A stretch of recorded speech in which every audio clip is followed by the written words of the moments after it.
topik ini. Jadi ada baiknya saya mulakan dulu bual bicara kita pada petang ini. Saya nak tanyakan dulu kepada Dr. Amran Kazimi. Jadi apabila kita berbicara tentang makhluk-makhluk halus ini, ia selalu dikaitkan dengan amalan khurafat dan bid'ah. Saya ingin tahu bagi sejauh mana Al-Quran ataupun hadis menjelaskan mengenai hubungan makhluk-makhluk ini dalam kehidupan manusia. Silakan Dr. Terima kasih. Bismillahirrahmanirrahim. Assalamualaikum warahmatullahi taala wabarakatuh. Tuan-tuan, puan-puan yang dirahmati Allah, untuk membicarakan tentang soalan yang dikemukakan oleh saudara pengusi, saya berkeyakinan bahawa kita perlu kembali kepada sejarah kejadian iblis dan syaitan. Itu juga dikaitkan dengan peristiwa yang berlaku di antara Adam dan iblis dan syaitan juga. Jadi setelah Allah Subhanahu Wa Taala sempurna menjadikan Adam, Allah Taala memerintahkan agar malaikat semua sujud kepada Adam. Itu kerana menghormati kejadian Allah Subhanahu Wa Taala. Sujud itu dinamakan sujud tahiyah. Jadi semua malaikat sujud kecuali iblis. Jadi keterangan ini ada disebutkan dalam Al-Quran Karim. Wa isqulna lil malaikati isjudu li Adam fasajadu illa iblis. Jadi semua sujud kecuali iblis. Jadi apabila Allah Ta'ala tanya kenapa iblis itu tidak mahu sujud kepada Adam, iblis menjawab, khalaqtani min nar. Engkau jadikan aku, kau ciptakan aku daripada api, wa khalaqtahu min tin. Engkau jadikan Adam itu daripada tanah. Jadi api itu lebih mulia daripada tanah. Jadi iblis tak mahu sujud. Lantaran itu Allah Ta'ala melaknat iblis dan dihukumkan kafir. Jadi apabila Allah Ta'ala telah menghukumkan sedemikian rupa, iblis merasakan bahawa manusia ini adalah punca menyebabkan kemurkaan Allah Subhanahu Wa Ta'ala. Jadi kerana itu bermula daripada peristiwa itu, bermula daripada laknat Allah terhadap iblis, kemurkaan Allah terhadap iblis, iblis bersumpah dia akan menjadi musuh kepada manusia. Jadi sebelum itu yang jelasnya dalam Al-Quran juga disebut, iblis meminta agar umur dia dipanjangkan. Anzirni ila yaumi yub'atsun. Tangguhkan aku hingga aku dimatikan hingga hari kiamat kelak. Allah Ta'ala menjawab, innaka minal munzarin. Engkau adalah termasuk dalam golongan orang yang mati lambat. Munzarin, maknanya hingga hari kiamat. Jadi kemudian dalam Al-Quran disebutkan juga apabila iblis telah dihukumkan sedemikian rupa, Rabbi bima aghwaytani la uzayyinanna lahum fil ardi. Tuhanku, kata iblis, oleh kerana engkau telah menghukumkan aku sedemikian rupa, la uzayyinanna lahum fil ardi. Maksudnya, aku akan jadikan manusia keturunan anak Adam itu memandang benda yang buruk itu baik, yang baik itu buruk. Walau ya bertukar. Jadi ini yang berlaku ni. Ya. Itu menyebabkan manusia sesat dan sebagainya. Jadi walau wiyannahum ajma'in, dan aku akan sesatkan, lam ni litakid, memperkuatkan bahawa aku akan sesatkan mereka semua, tak kira siapa, illa ibadakal mukhlasin, kecuali walaupun demikian kalau manusia itu mempunyai sifat ikhlas, iblis dia surrender daripada awal. Jadi oleh kerana demikian ini sumpah dan azam iblis terhadap anak Adam ini, Allah Ta'ala memberi amaran kepada anak Adam. Kita lihat iblis telah menyesatkan, cuba memesongkan Adam dan Hawa, menyebabkan mereka berdua terkeluar dari syurga. Kita lihat memang berazam dan dilakukan, dan ini terus-menerus akan dilakukan terhadap keturunan anak Adam. Baik. Jadi Allah Subhanahu Wa Taala menjelaskan bahawa tipu helah iblis itu terlalu licik. Dan Allah Ta'ala juga menjelaskan asyayatinu ya'idukum al-faqr wa ya'murukum bil fahsya. Iblis itu menjanjikan kepada kamu kefakiran dan menyuruh kamu melakukan kejahatan. Jadi jelas matlamat iblis dalam kehidupan manusia itu menyakiti manusia, menyesatkan manusia, sama ada disedari ataupun tidak disedari. Sama ada pada pandangan manusia itu baik, kadang-kadang kita rasa baik, kita mikir dia baik, boleh membantu. Tapi Allah Ta'ala telah memberi amaran, ya'murukum bil fahsya. Iblis itu menyuruh manusia, kamu semua, untuk melakukan kejahatan. Selain daripada itu, memang ada orang yang kalau kita lihat dalam amalan-amalan kebatinan Melayu, Tuan Musi, Yes, ya. ketika mengubat dan sebagainya, ada dalam yang disebut sebagai amalan kebatinan ini, ada di antara orang-orang Islam, orang Melayu juga bangsa-bangsa lain lah, penganut agama lain, kadang-kadang mereka berdampingan dengan makhluk halus yang disebut sebagai jin. Kadang dirasakan jin Islam dan sebagainya, syekh-syekh dan sebagainya. Tapi Allah Subhanahu wa taala menjelaskan wa annahu kana rijalum minal ins. Memang ada lelaki daripada golongan manusia ya'uzuna birijalim minal jin. Berlindung, meminta pertolongan kepada golongan lelaki daripada golongan jin. Fazaduhum raga. Maka jin-jin yang dibuat teman, sahabat, minta tolong itu akan menambahkan kesesatan lagi. Bukan jadi baik. Ya. Jadi ini amaran daripada Allah Subhanahu wa taala. Makin bertambah teruk. Makin teruk. Ya. Jadi dia sama ada bersahabat, berdampingan. Dijelaskan juga wa may yakuni syaitanu qarilahu qarinan fasa'a qarinan. Kalaulah maknanya barang siapa menjadikan syaitan itu sebagai teman, sahabat, tak kira.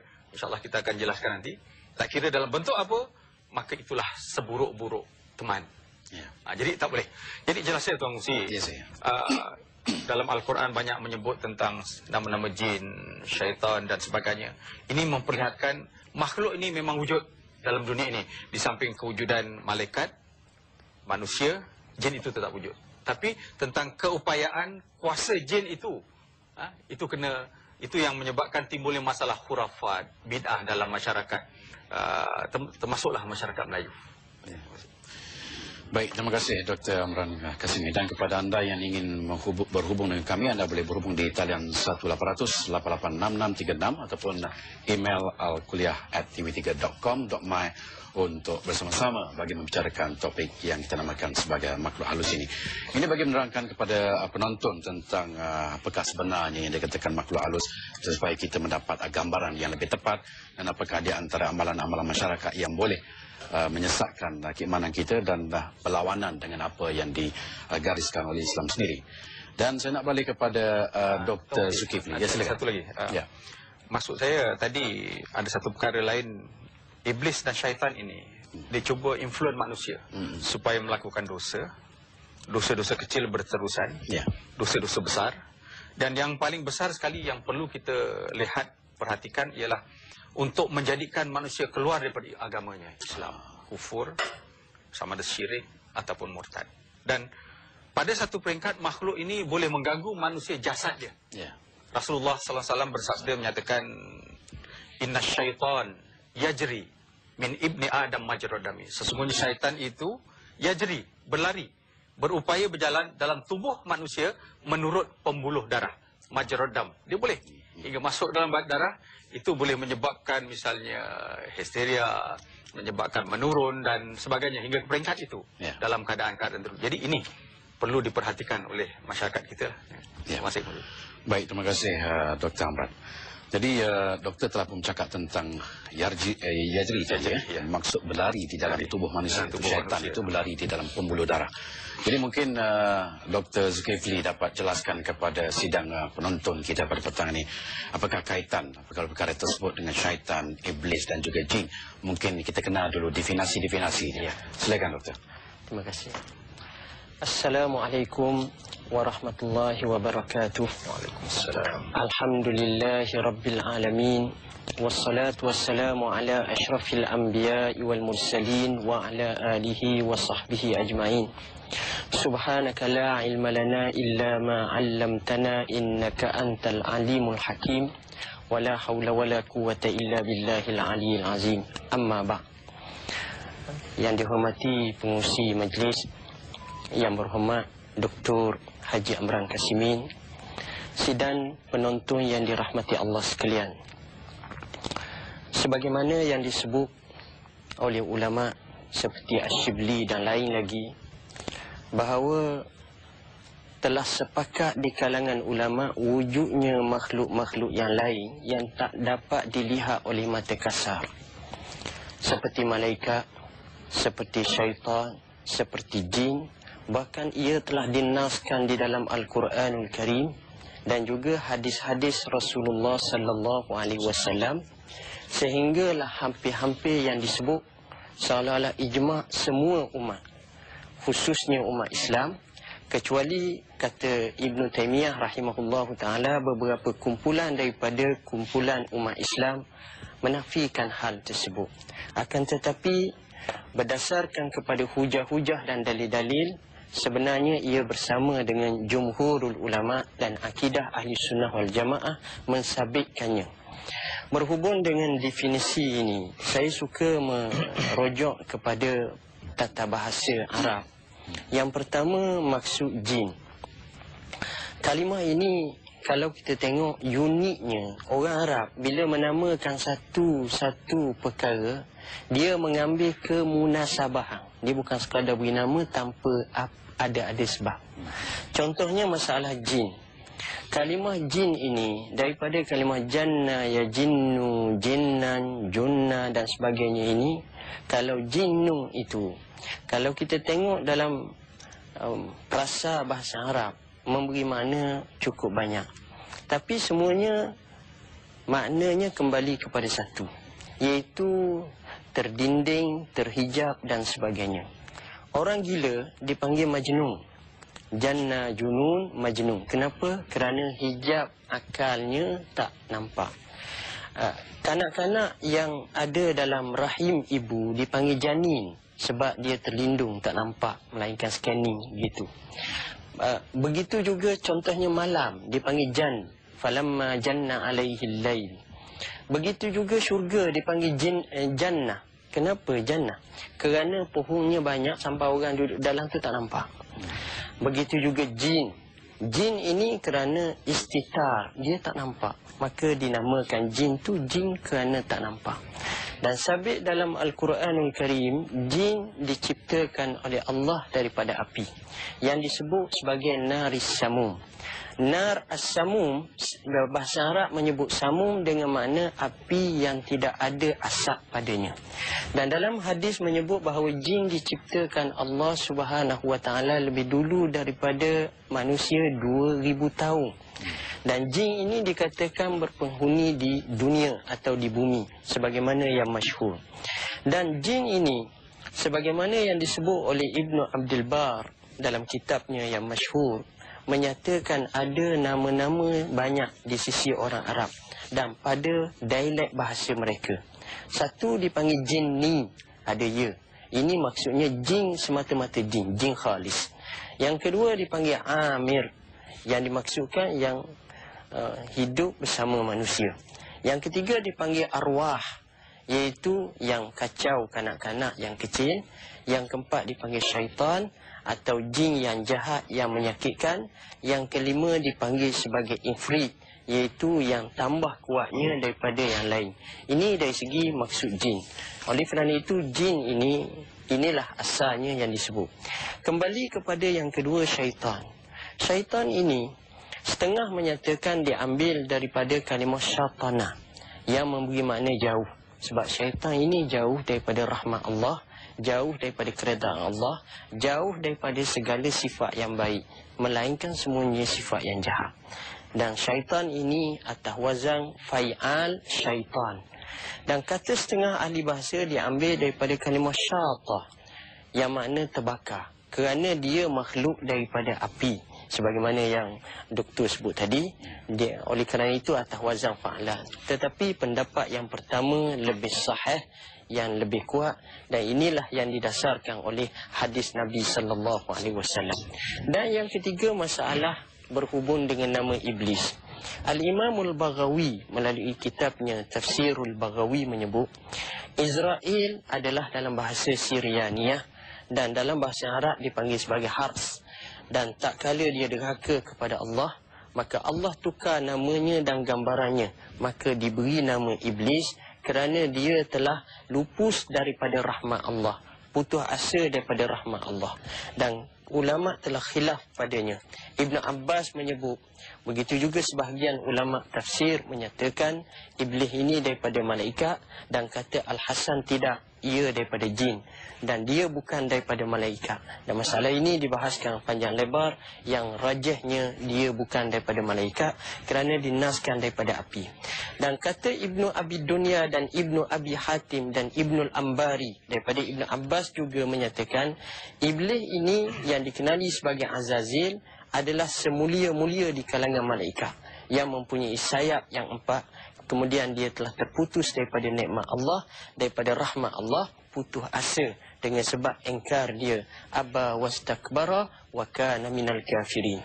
Al-Imam Al-Alusi melalui kitabnya Ruhul Ma'ani menyatakan iblis ni asalnya Ajami ataupun disebut sebagai bukan bahasa Arab, yang disebut sebagai mamnu' minas sarf kerana alamiah dan ajamiah.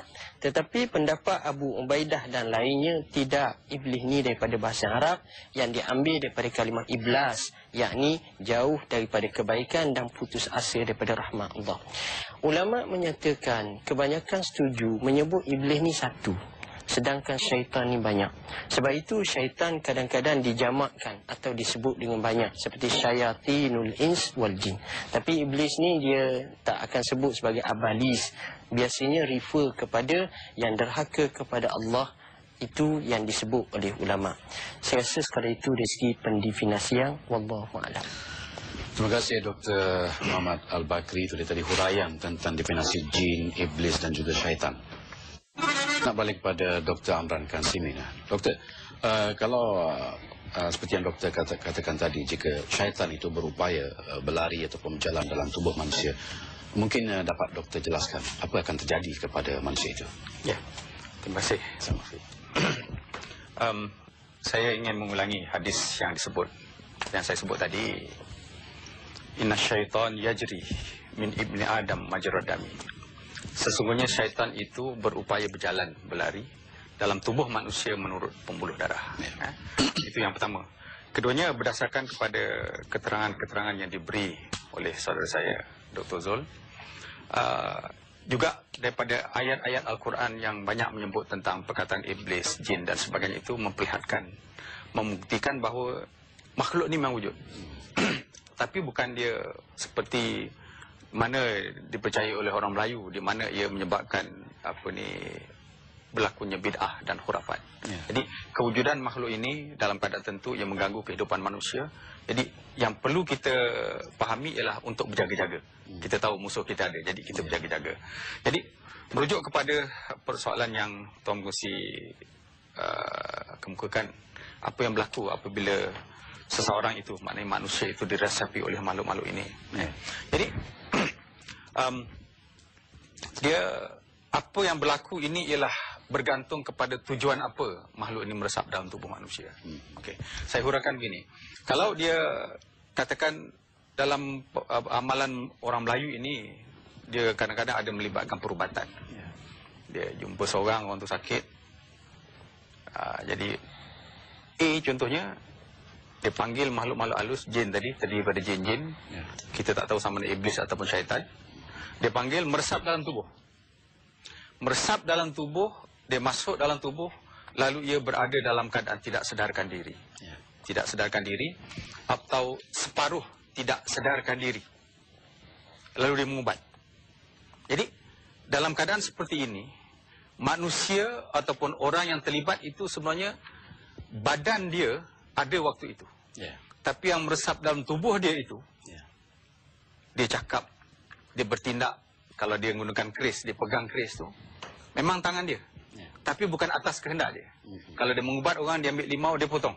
Bukan atas kehendak dia, tapi atas kehendak makhluk yang meresap itu tadi. Sebab itulah kita lihat orang yang seperti ini dalam keadaan tertentu, dia ni orang muda, tapi dia bersuara macam orang tua. Pasal makhluk yang masuk dalam tubuh itu makhluk tua. Gitu. Ataupun budak kecil, kadang budak kecil boleh mengubat. Tapi bila dia mengubat tu dalam keadaan dia tak sedar diri, itu dia diresapi tadi, dia bersuara suara orang tua. Ataupun sebaliknya. Jadi dia, lalu kita datang berjumpa dengan dia, contohnya selalunya dia panggil orang yang dalam keadaan diresapi itu, panggil orang yang datang itu yang berubat, cucu nak apa cu? Dia kata, Tok, Dia panggil Datuk pula tu. Datuk, saya ni dah tua-tua ni nak belajar ngaji tapi payah sangat. Jadi nak minta doa supaya terang hati. Jadi sebenarnya dia ni bukan minta doa terang hati kepada orang yang berkenaan. Tapi minta kepada makhluk yang meresap dalam tubuh, kemungkinan terdiri daripada iblis dan syaitan. Ini yang jadi masalah. Ini jadi masalah. Tapi kadang disebut nama Tok lah, Mbah lah, apa benda lah macam-macam. Jadi ini mengelirukan. Apatah lagi bila sebelum dia menurun tu, dia resapi tu, dia baca kemenyan, dia baca ayat Quran, dia bismillah, a'udzubillah. Ini lagi menimbulkan kecelaruan masyarakat hingga sekarang ini. Itu yang pertama. Keduanya, Tuan Musi, kadang-kadang orang yang dalam kata mak saya sakit kat rumah. Dia boleh dalam keadaan dia diresapi tu, oh mak awak ni sakit dah 3 hari. Oh dah patah kaki, kaki patah. Oh dah 3 hari. Oh teruk juga, dia boleh tahu. Padahal dia kejam juga kat sini ni. Kejam. Kerana ini, dalam keadaan tentu, orang yang berada dalam keadaan seperti boleh menilik, tahu benda-benda gaib. Begitu ya kadang-kadang hilang kereta. Seorang itu hilang kereta, jumpa orang yang dalam keadaan diresapi menurun ni tadi, dia boleh tahu kereta kat mana, apa dah hilang, ataupun dia yang disebut dalam bahasa Arab munajim atau tukang tenung, tukang tilik. Memang boleh berlaku. Okey, itu yang kedua. Selain daripada itu, dalam amalan kebatinan Melayu ada yang disebut yang kita ketahui, ada di antara mereka yang melibatkan diri dalam amalan kebatinan mempertahankan diri. Jadi amalan kebatinan mempertahankan diri ini banyak. Di antaranya ialah orang ini tidak pernah mempelajari ilmu persilatan, maknanya fizikal. Tak pernah belajar silat, tak pernah apa. Bila dia belajar dalam masa setengah jam aja, dia diresapi makhluk ni, dia boleh bersilat. Dia boleh bersilat, dia boleh melompat, tapi dia tak pernah belajar silat. Jadi ketika itu makhluk ini meresap dalam tubuh, menyebabkan badan-badan kita, tapi diresapi. Makhluk itu diresapi oleh makhluk tadi, jin ke atau iblis dan syaitan, orang tu boleh bersilat. Tapi bila makhluk itu keluar, langsung dia tak boleh bersilat. Jadi itu kesan yang kedua, diresapi. Kesan yang ketiga kita lihat ialah dalam amalan persembahan teater tradisional yang masih banyak berlaku hingga sekarang ini. Contohnya tarian bubu yang berlaku di Perak contohnya, ataupun kuda kepang. Kuda kepang, dia panggil makhluk-makhluk di kayangan, kuda sembrani. Dia panggil lah, ada panggilan dia, ada ucapan dia, minta gini-gini, selepas dia bakar kemenyan dan sebagainya. Makhluk itu meresap dalam tubuh, lalu dia tak sedar atau separuh tidak sedar, lalu dia menari. Jadi mereka berupaya menari dalam keadaan khayal, tidak sedar, ataupun dalam keadaan separuh tidak sedar, akibat lantaran diresapi, dimasuki oleh makhluk tadi. Jadi menyebabkan mereka boleh bersilat. Bila makhluk ni tidak masuk dalam tubuh, dia tak boleh bersilat. Dia tak boleh makan kaca. Tak boleh kopek kelapa dengan gigi dan sebagainya. Itu. Jadi itu di antara kesan apabila seorang itu diresapi oleh makhluk ini. Jadi jelasnya apabila makhluk ini meresap dalam tubuh manusia, manusia itu kadang-kadang boleh melakukan rawatan dalam keadaan menurun. Kadang-kadang ada juga dalam amalan kebatinan Melayu, orang yang tahu mengurut ni, dia bukan mempelajari secara fizikal. Makhluk itu masuk dalam tubuh dia, dia boleh mengurut. Dia pandai mengurut. Bila makhluk itu keluar, dia tak boleh mengurut. Ada juga macam itu. Ketiga, bersilat. Keempat, menilik. Kelima, amalan kebatinan yang melibatkan kebatinan mempertahankan diri. Di antaranya boleh menyebabkan seorang itu kebal, kuat. Tumbuk. Tumbuk macam batu. Tak jadi apa. Tak jadi apa. Kita sakit tangan. Kalau tak boleh tolak kita, memang boleh. Kerana ada resapan makhluk itu dalam tubuh manusia. Jadi itu yang dalam bentuk sedemikian rupa. Tapi ada satu bentuk lain, Tuan Musi. Dia ni makhluk ni biasanya saya rujuk kepada kitab-kitab Arab, penulis-penulis, juga mereka yang melibatkan diri dengan rawatan seperti ini yang menggunakan ayat Al-Quran. Makhluk ni seperti yang saya jelaskan tadi, berazam untuk menyesatkan manusia, satu. Ada kalanya boleh menyebabkan tubuh badan manusia itu terjejas, satu. Makhluk ini pertama sekali bila dia meresap dalam tubuh manusia ialah pada otak. Pada otak.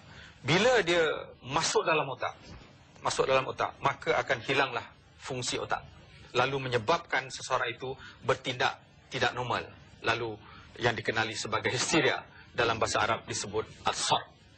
Kita tidak menafikan tentang histeria itu berlaku akibat stres, tekanan hidup, masalah rumah tangga, masalah keuangan, pembelajaran yang teruk dan sebagainya. Tapi bila ini berlaku, seseorang itu mengalami stres seumpama ini, maka makhluk ini akan mudah masuk, dia attack pada otak, lalu menyebabkan berlakunya histeria. Bila tak normal, telanjang, jadi perilaku mereka yang terlibat seperti ini menjadi macam gila dan sebagainya. Okay. Selain daripada itu, gangguan yang kedua, selain daripada yang pertama pada otak, yang kedua pada hati. Pada hati ini boleh menyebabkan seorang itu was-was. Ramai kita sembahyang ni selalu was-was. Kadang terasa terkentut, padahal tak terkentut.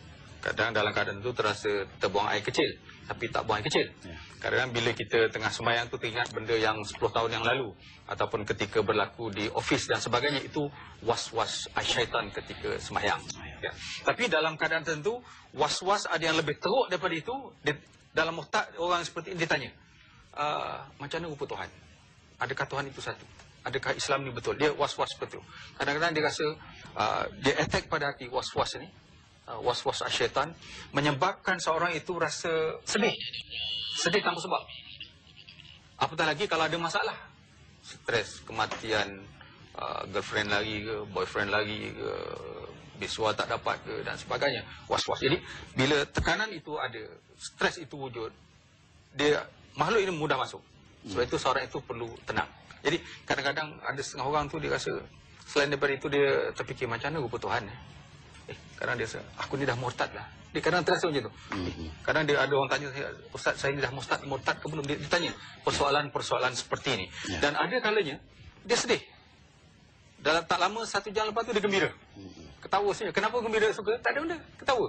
Kerana ada benda yang masuk dalam tubuh dia tadi, meresap dalam tubuh, menyebabkan dia sedih tanpa sebab. Dalam waktu lain dia ketawa, waktu lain dia menangis, dan waktu lain dia rasa nak bunuh diri. Terasa bila naik tempat tinggi dia rasa nak bunuh diri. Okey, itu yang pertama. Kedua, ketiga ialah makhluk ini boleh memukau manusia, menyebabkan terlalunya pukau. Manusia itu apabila telah dikuasai otaknya, akal dia, dia punya was-was hati, dia boleh kontrol. Ini yang berlaku kadang-kadang seorang itu menggunakan makhluk halus yang dipanggil, dia Assalamualaikum, orang tu tergamam, terpukau, mana duit? Ni kasih, sekeluar, wallet mana, kasih. Pukau.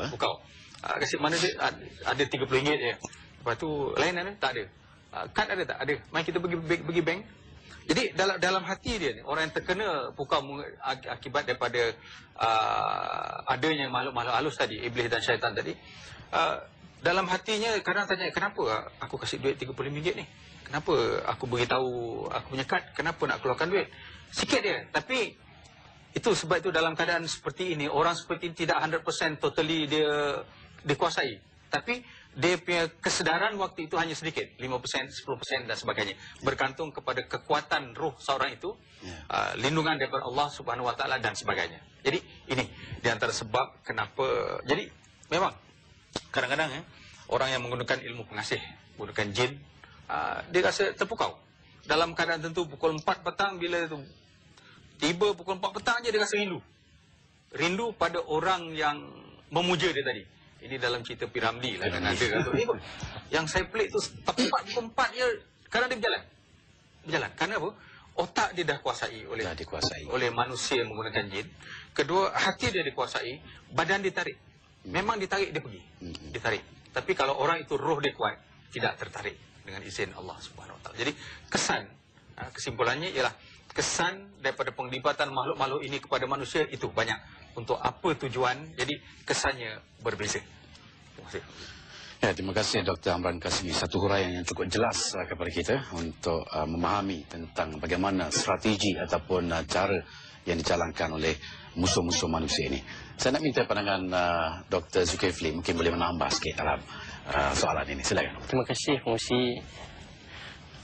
Sidan penonton yang dirahmati Allah, sebenarnya saya menyokong apa yang dia sebut tu. Tapi saya nak sebut di sini dari segi satu sudut saja. Dari sudut memang betul apa yang dinyatakan, makhluk ni kadang-kadang dia boleh memberi kesan kepada kita. Allah menyebut dalam Quran, allazina ya'kuluna ar-riba la yakumuna illa kama yakumul ladzi yatakhabbatuhu asyaitanu minal mas. Maksudnya mereka yang makan riba, ini cerita hari akhirat. Mereka ini tidak bangun melainkan sebagaimana bangun orang yang dirasuk syaitan. Maksudnya, bayangkan satu misalan yang orang tak tahu, tapi makhluk mari masuk dalam tubuh dia.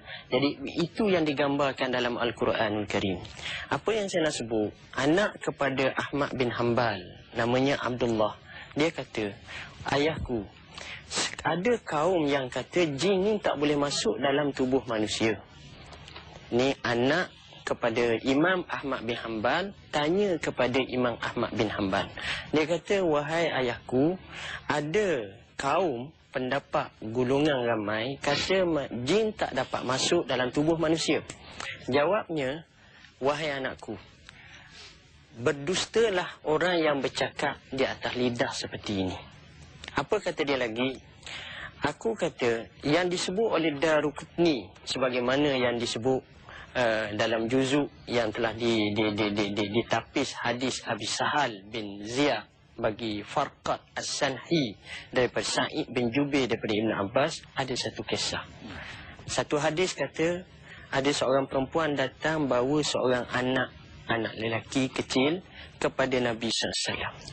Dan katanya, ya Rasulullah, anak aku ini terkena gila. Dan ianya berlaku ketika pagi dan ketika petang.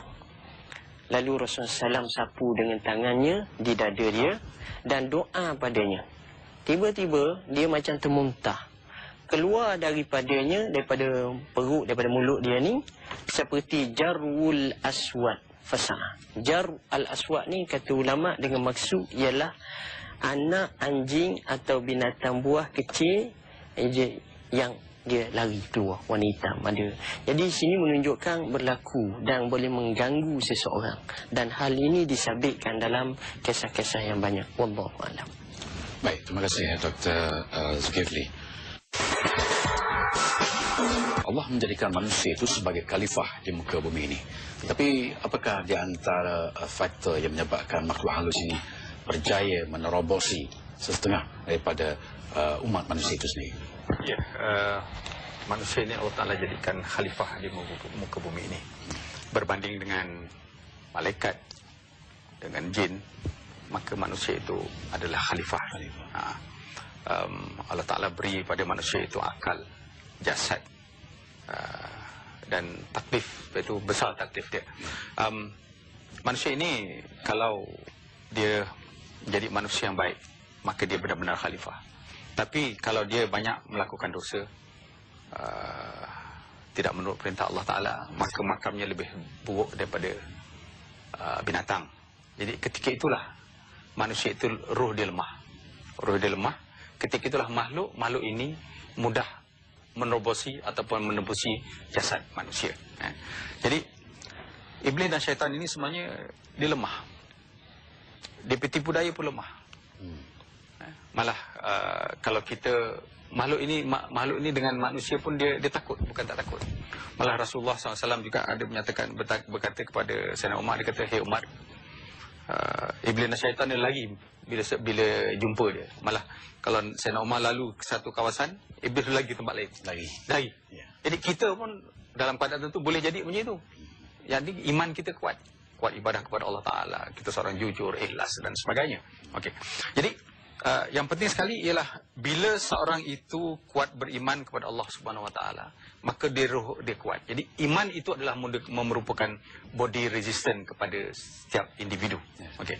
Jadi apabila seorang itu melakukan maksiat, tak kiralah maksiat apa, kecil-kecilan ke, besar ke, menyebabkan syirik dan sebagainya, jauh daripada taat Allah Ta'ala, tidak sembahyang, melakukan zina, minum arak, memang ia dirangsang oleh iblis dan syaitan. Jadi mereka inilah termasuk dalam gulungan orang yang geng daripada iblis dan syaitan. Jadi orang seperti ini lebih mudah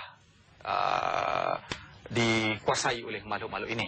Jadi semakin kuat, semakin banyak maksiat yang dilakukan oleh seseorang, maka semakin kuatlah, semakin hebatlah makhluk iblis dan syaitan itu membantu manusia seperti ini. Sebab itu ada orang yang melakukan perubatan tradisional. Okey, saya tidak menyentuh mana-mana pihak. Okay. Melakukan perubatan tradisional, mereka terlibat dengan rogol, penipuan dan sebagainya. Tapi apa yang mereka lakukan tetap berlaku. Dia boleh membantu orang kerana ia dibantu oleh makhluk-makhluk halus tadi yang menyokong dia supaya manusia itu terus-menerus melakukan kejahatan. Baik. Jadi kalau kita lihat, kadang-kadang kita rasa pelik bagaimana hal sedemikian boleh berlaku. Malah orang seperti ini kadang-kadang dia menjadi keliru. Selain daripada mereka menggunakan ayat-ayat Al-Quran, memang ada orang berpendapat bahawa jampi mentera serapah itu diharuskan sekiranya ia menggunakan ayat Al-Quran, zikir-zikir dan sebagainya. Tapi sebenarnya tidak begitu. Walaupun menggunakan ayat Quran, hadis-hadis ataupun mana-mana tarikat menggunakan ayat Quran, hadis-hadis ataupun apa-apa perlakuan puasa dan sebagainya sama dengan ciri-ciri yang wujud dalam usaha mendirikan memperhambakan diri kepada Allah Ta'ala. Tapi kalau dia disertai oleh makhluk-makhluk halus, jin dan iblis dan syaitan, tak boleh. Tak boleh. Jangan kita rasa oleh kerana mereka menggunakan berzikir, ada puasa, suluk dan sebagainya, ini semua satu amalan yang baik. Tak. Selagi mereka menggunakan jin-jin ini sebagai teman mereka dalam perubatan mereka, dalam perilaku mereka, tak boleh. Okey. Itu selain daripada itu, Tuan Musi, kalau kita lihat mereka yang terlibat ini kadang-kadang dalam keadaan separuh tidak sedar itu tadi, dia boleh mengubat. Okey. Dia boleh tahu benda-benda yang gaib, tahu di mana barang hilang, sakit, ubat, boleh mengubati orang dan sebagainya. Malah saya lihat di depan Masjid India tu, ada orang ditutup mata, dia boleh tahu nombor-nombor kereta yang lalu kat depan, dalam kocik berapa ringgit dan sebagainya. Kalau betul-betul tutup, dia tak akan tahu. Tapi kerana ada penglibatan makhluk-makhluk ini, dia boleh tahu benda macam ni. Lalu mereka menilik, memberi nombor-nombor ekor. Jadi Tuan Musi, kalau kita lihat, orang luar memandang, wah, dia ni hebat lah. Hebat. Kasyaf. Kasyaf ni benda-benda yang terlindung, tertutup, terbuka. Hebat. Tapi sebenarnya, amalan ini, orang yang berdampingan dengan makhluk ini, yang dalam keadaan tentu menggelirukan masyarakat. Makhluk ni Tuan Musi, dia bila meresap dalam tubuh manusia, dia dalam keadaan tak sedar. Makhluk ni memang tahu benda-benda yang gaib. Itu di antara yang Allah Ta'ala beri keistimewaan untuk menyesatkan manusia. Dan saya jelaskan tadi, ada seorang katakan mak dia sakit kat rumah. Dia boleh tahu. Dia boleh tahu mak dia sakit dah 3 hari. Okey, dia sekarang terbaring pakai kain batik. Kepala dia mengarah ke sini, katil dingin, dia tahu. Pasal apa? Makhluk ni, geng dia, dia boleh cepat pergi ke tempat itu, cepat masa pergi, balik dia beritahu. Dia cakap. Satu. Yang kedua, makhluk ni kadang-kadang dia tidak dalam keadaan seumpama ni, kadang-kadang makhluk ini dia meresap dalam tubuh, dia insert pada perasaan dia, dia boleh tahu. Oh, ada orang nak datang malam ni. Ada motor jatuh. Ada pelanggaran, dia boleh tahu. Gerak dalam hati ni. Macam mana boleh tahu? Itu kita tahu urusan Allah Subhanahu Wa Taala. Baik. Selain daripada itu, makhluk ini, tuan-tuan dan puan sekalian, Tuan Musi, kadang dia makhluk ini dia tak meresap dalam tubuh. Dia duduk sebelah. Dia beri maklumat melalui telinga kita yang hanya didengar oleh orang yang berkenaan, orang lain tak dengar. Dia kata, wah, dia ni tak bagus sangat. Dia boleh melalui telinga. Dalilnya dalam keadaan tertentu, ini tadi dalam bentuk information, dia beri maklumat. Dalam keadaan tertentu, makhluk ni boleh insert dalam telinga kita, dia bunyi muzik tak berhenti. Ada yang sakit itu bunyi bunyi, kadang bunyi loceng kat telinga, tak berhenti. Dalam keadaan itu dia maki, macam salah sekop. Mak dia kadang cerita, baik kau bunuh diri lah. Sama dia cakap kat sini. Yang dengar dia, baik kau bunuh diri lah. duit pun dah tak ada, girlfriend pun dah lagi, beasiswa pun tak dapat, dia dari sini. Jadi dalam keadaan itu dia boleh memberi maklumat. Dalam keadaan itu dia memberi satu yang menyakiti, destruktif pada orang-orang tentu, pesakit itu tadi. Baik, itu yang pertama, maknanya kerana terlibatnya orang yang tertentu melakukan maksiat. Okey. Selain daripada itu, dalam kitab-kitab disebut tentang manusia yang tidak.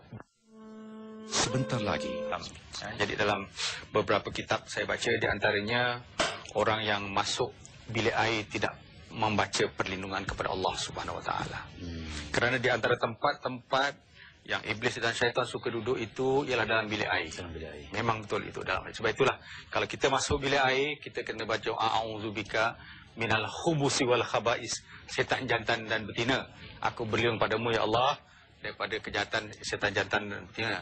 Tapi kalau dah masuk dalam bilik, jangan baca lagi. Baca dalam hati, baca di luar. Jadi itu dia. Baik. Kadang-kadang dalam kitab saya baca dalam kitab menyatakan bahawa kadang-kadang ada orang mencurahkan air panas dalam bilik air. Jadi makhluk itu berada di situ. Jadi bila ini berlaku, dia akan take revenge dan menyakiti kita. Itulah di antara sebab-sebab kenapa ada kalanya seorang itu dirasuk dan sebagainya. Ataupun mereka pergi ke tempat yang jauh daripada manusia, ke hutan dan sebagainya. Dan dalam hadis-hadis disebut bahawa makhluk ni di antara tempat yang mereka suka duduk ialah tempat-tempat yang jauh daripada manusia. Al-amakin al-ba'idah minan nas. Jadi jauh daripada manusia. Jadi kita datang kadang kita terobos dia, langgar tempat itu, dia pun rasuk kita. Sebab itulah kadang ada logiknya juga orang zaman dulu bila nak masuk hutan, dia kata tok-tok cucu nak lalu, tok-tok cucu nak cari makan. Masuk hutannya, bang aje lah kan. Kita bang aje semua larilah makhluk azan. Kerana bila dibacakan azan itu iblis dan syaitan cabut lagi, cabut lagi. Dalam sebuah hadis disebut izana dal muazzinun bil azan haraba syaitan hatta yakuna birauha. Bila tukang azan itu melaungkan azan, maknanya di Madinah itu tukang azan melaungkan azan, Allahu akbar Allahu akbar sampai habis, haraba syaitan, syaitan yang berada di Madinah itu cabut lagi, harba syaitan hatta yakuna sehingga ke rauha. Rauha itu dalam disebut salasuna mailan minal Madinah. Jadi itu dia. Jadi memang tempat-tempatnya itu kadang-kadang kita rasa benda macam bid'ah khurafat, tapi dalam hadis-hadis ada menyebut tentang kebenarannya. Selain daripada itu, Tuan Musi, gangguan ini boleh berlaku bila seorang itu dalam keadaan stres. Stres, okey, marah. Marah ini kadang bila tak dapat dikawal, terutamanya mereka yang ada panas baran tu tadi, memang boleh dengan mudah makhluk-makhluk ini masuk. Ketika itu ketahanan diri tak ada, dia masuk. Jadi ada seorang sahabat, beliau berjumpa dengan Rasulullah sallallahu alaihi wasallam sebelum beliau musafir. Dia kata, "Ausini ya Rasulullah, beri bekalan aku, maknanya beri aku pesanan sebelum aku pergi ni apa yang paling baik." Bagi dia jawab, "La taqtab." Jangan marah. Jadi dia tak puas hati, takkan jangan marah aja. Dia kata, dia minta lagi ya Rasulullah. Dia kata, farad miraran. Dia tanya Nabi, ya Rasulullah, beri aku lagi pesanan ni. Dia kata, la taqtab. Jadi dalam masalah marah ni rupanya memang betul lah. Kadang kita marah ni hilang punca, masuk setan tu masuklah kepala, dah hilang, jadi ngamuk dan sebagainya. Jadi Rasulullah sallallahu alaihi wasallam mengajar ni, kita sentuh sedikit, syaitan itu dijadikan daripada api. Okey, api yang tidak ada asap tadilah, yang Dr. Zul sebut tadi.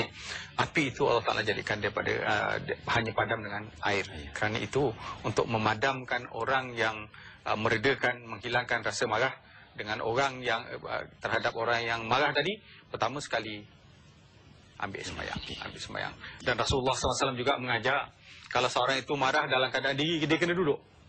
Kalau dia marah dalam keadaan duduk, baring. Kerana position orang yang marah itu, bila berdiri, flow darah dia lain. Bila dia duduk, dia flow dia lain, dia akan mengendurkan keterangan yang wujud pada dia. Jadi kalau dapat lagi, dia baring, letakkan telinga dia itu di bumi, insyaAllah rasa marah itu hilang. Jadi setakat ini saya serahkan pada Dr. Zul. Baik, terima kasih Dr. Amran Kazimi. Wanita dan muzik underground. Tambah dalam 1 minit dapat diuraikan, apakah pesanan kepada umat Islam bagi mengelakkan daripada terkena gangguan-gangguan seperti ini. Ada penamalan yang perlu masyarakat lakukan. Terima kasih pengurusi Dr. Amran Kasimi dan penonton yang dirahmati Allah. Sebagaimana yang kita lihat dalam Al-Quranul Karim, ayat yang pertama atau mukaddimah kita baca dengan A'udzubillahi minasyaitanirrajim. A'udzubillahi minasyaitanirrajim ini salah satu daripada cara untuk kita minta berlindung dengan Allah daripada syaitan yang direjam. Bahkan dalam surah An-Nas, surah Al-Falaq dan banyak surah termasuk ayat kursi sebagai satu pegangan kepada kita untuk menjadikan diri kita benteng daripada gangguan makhluk-makhluk seperti ini. Di samping itu memperbanyakkan la haula wala quwata illa billahil aliyil azim serta zikir-zikir di samping sebagaimana yang disebut keimanan yang kuat, ilmu yang ada, mantap dan akhir sekali kita faham sebagaimana yang dinyatakan bahawa tipu daya syaitan itu amat lemah. Sama-sama makhluk. Dan ulama menyebut di zaman dahulu tidak dapat tidak seseorang itu mesti bergantung kepada Allah kerana dialah yang maha segala-galanya. Aqulu qawli hadza wa astaghfirullah. Wassalamualaikum warahmatullahi wabarakatuh.